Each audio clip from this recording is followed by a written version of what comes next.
My topic is work in the Indian IT sector following the COVID-19 pandemic. So once the COVID-19 pandemic had hit all of us, it was sort of like a shock to societies and economies across the world.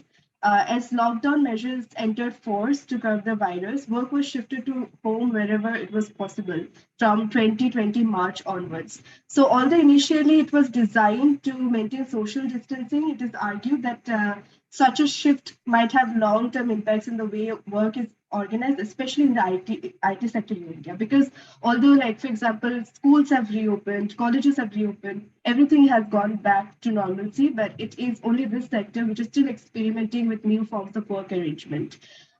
Which earlier it was remote work, but recently they have also shifted to something called the hybrid work, where workers work from both office and also from their home.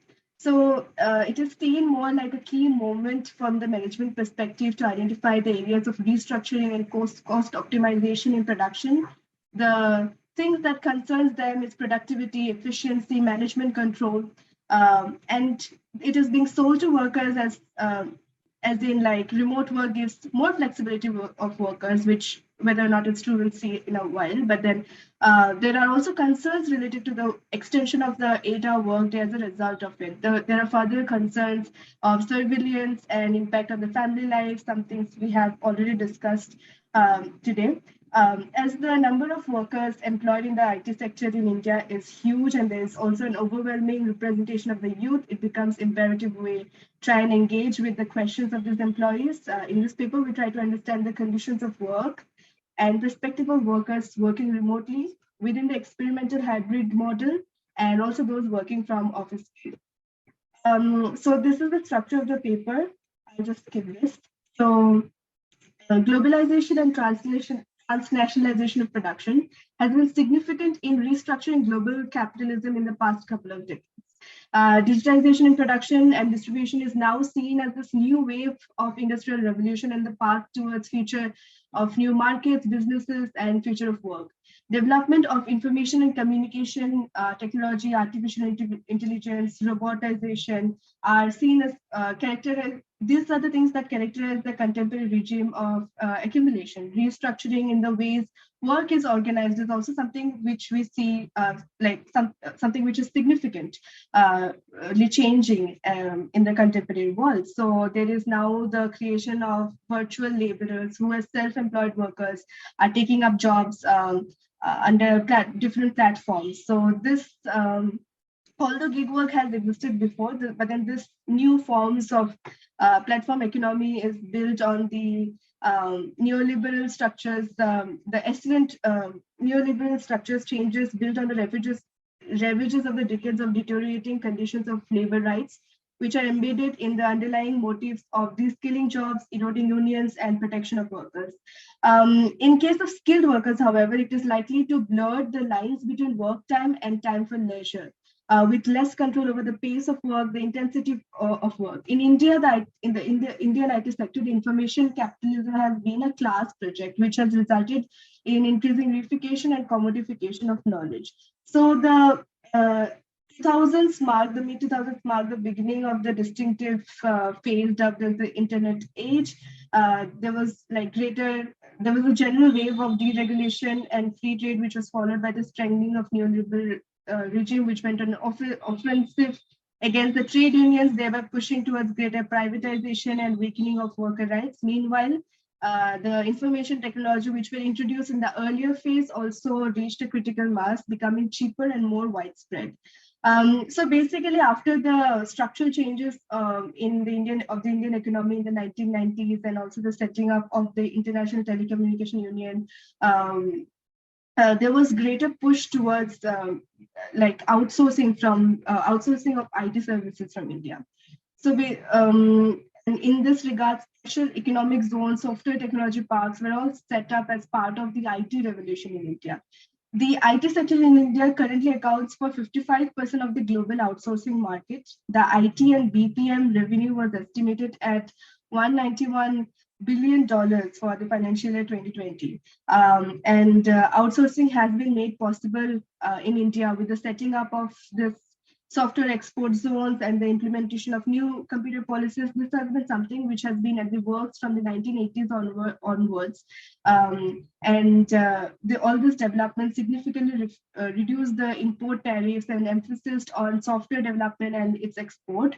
There was also the structural policy changes, which I mentioned earlier in the 1990s, which also resulted in the dismantling of the earlier foreign investment policies, and now 100% FDI, foreign direct investment in e-commerce and export-oriented IT units were set up under export-oriented units, export processing zones, special economic zones, and this all led to like major technology parks in India, such as Bangalore, Hyderabad. All these places became like a place where all the engineers from all of India would go and everybody would find a job. But this new pool of labor was often replaced with the existing labor. A lot of companies used campus recruitment to ensure that they stayed relevant. So the people who were already working are removed to hire new people. So in order to ensure that the companies are relevant and talked about, but there are other non-standard practices to ensure that the company doesn't get a bad name for doing such things. So there is the concept of benching and asking people to volunteer to resign and all such things. So but then all these things, like all these developments from the 1980s onwards have been state enforced, which were also coupled with not just changes in policies, but also establishment of a number of colleges and universities focusing on the professionalization of engineering courses. These developments ensured a surplus pool of efficient workers who were willing to do a certain amount of work for a much lower rate than their Western counterparts. So there is always like new engineers to replace the ones who are already the existing ones. So the surplus labor pool is sort of used as an arbitrage by these companies. So while like obviously the precarious nature of these jobs are hidden under the huge revenues that it generates. And following the pandemic, keeping note of the immense potential of the sector, work was shifted remotely, and thus began the experiments with remote work and eventually now hybrid work, which has been a very recent phenomenon. It started only a couple of months ago. There is also a push towards formalization of this work from home by the Labor Ministry and the government itself. But it has been opposed by the various labor unions because they're afraid that this would lead to distortion of the labor markets and allow employers to reduce salaries. Further, the move has been criticized, citing the fact that the sector already had flexible work from home measures. So anyway, this paper builds on a primary research, which it's like some people. The primary research is based on an online study conducting using Google Forms, and it's also supplemented with telephonic interviews. Snowballing sampling is used. So far, we have currently the sample size is 51, but it's ongoing. I'm still collecting more survey responses. And among those interviewed, most of the people are currently working remotely, but they were which is 44%, and 33 were working, 33 were working in the hybrid mode, and the smallest section was working from office. 100% of those who were surveyed were under 30, and most of those who were surveyed were men. Very much like what the IT sector in India looks like. It's dominated mostly by middle class and upper caste men. These are also people who refuse to join worker unions. Of the people who were surveyed, actually nobody was part of any unions. According to the existing literature, it comes from the feeling that unions are for those who are in the informal sector, and it's not for engineers and white collar people. So that is something which limits people from joining workers union. But this is an area which needs further investigation, and I currently do not know as to why why the unions are not able to reach the workers, and vice versa. So while discussing So next we discuss the conditions of work, which is like through the primary research, working hours and intensity of work is something that has been a concern for those who are working in the hybrid mode or remotely. So people are expected to work under the project time centered around specific tasks, and this project time, the idea of project time divorces people from the actual clock time. So most of the people said that they had to work more than 8 hours a day, especially those who are working from home. But many of those who were working from home said that since they didn't have to commute, they were willing to put in this extra time as long as like they didn't have to commute, because that was also extra added expenses and things like that. So this implies that remote work and hybrid work may not be just merely a new form of work arrangement. It is also supplemented sometimes by extra work that one saves while not commuting. While discussing control over work, for though for the employers, the primary concern is productivity. And everybody agreed, especially most people who were working remotely agreed that there was a greater expectation of performance from those working remotely. There's also a distrust that they're not putting in their 100% effort, or they're doing other things instead of working. So 50% of the workers said of those who were working remotely on a few days a week or on all days of the week, that they were under certain form of surveillance. According to so there was not just the among those who were among those who were working in the hybrid mode noted that they could not choose the days that they get to work, like from office or from home. But still, when asked about their preference about their work arrangement in the future, most of the people said that they wanted to go for the hybrid form of work, something which is also being popularized and something which is also being increasingly taken up by especially the IT giants, although they are mostly currently in remote work, but moving ahead, everybody seems to be leaning towards a hybrid model. Those who choose remote working alone did not necessarily find their home to be an ideal place for work, but their preference also came from their motivation to avoid cases of micromanaging and everyday sexism. Work-life balance, it is argued by the proponents of remote work that such a system of work organization allows workers with greater freedom to manage their care and domestic responsibilities along with work. Among the respondents, when asked if they had to attend to domestic chores of childcare since they were home, 66% said they did. Again, 80% of those who said that they had to attend, it was actually more than 80% of the people who said they had to attend chores in like during work hours were women. So some of the key takeaways based on the survey, although we see that there is greater autonomy among remote workers.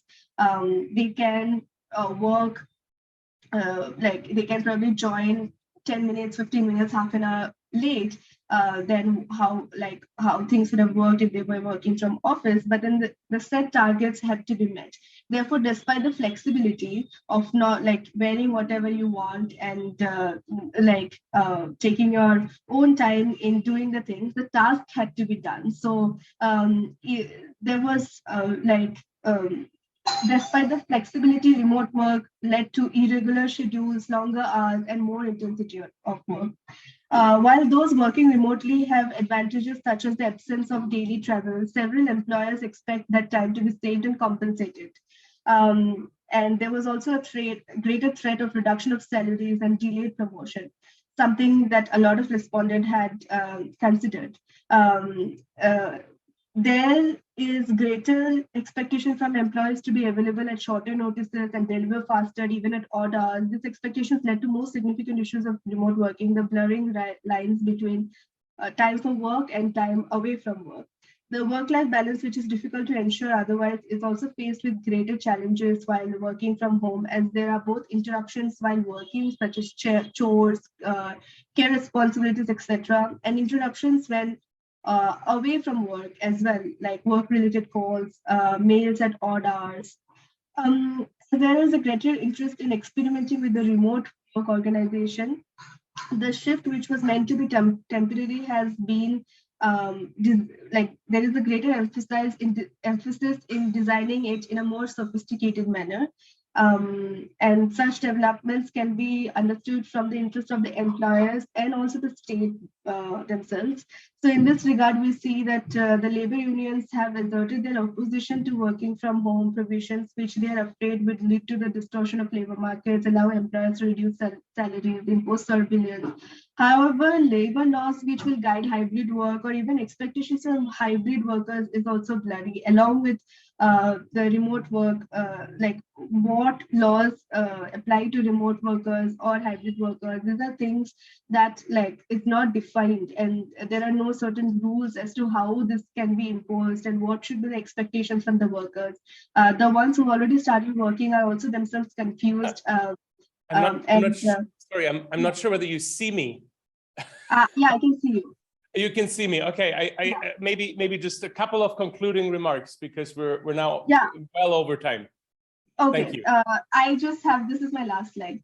So yeah, as workers continue to grow alienated from their work, there is increasingly more people are getting isolated from their workers, and the impact of remote work and hybrid work can only become more complicated. So therefore, in moving ahead, it is important to ensure the issues of employees related to work-life balance, and even labor laws are set up to ensure what kind of expectations are being set for these workers, all these issues are addressed urgently. So that's it. Thank you.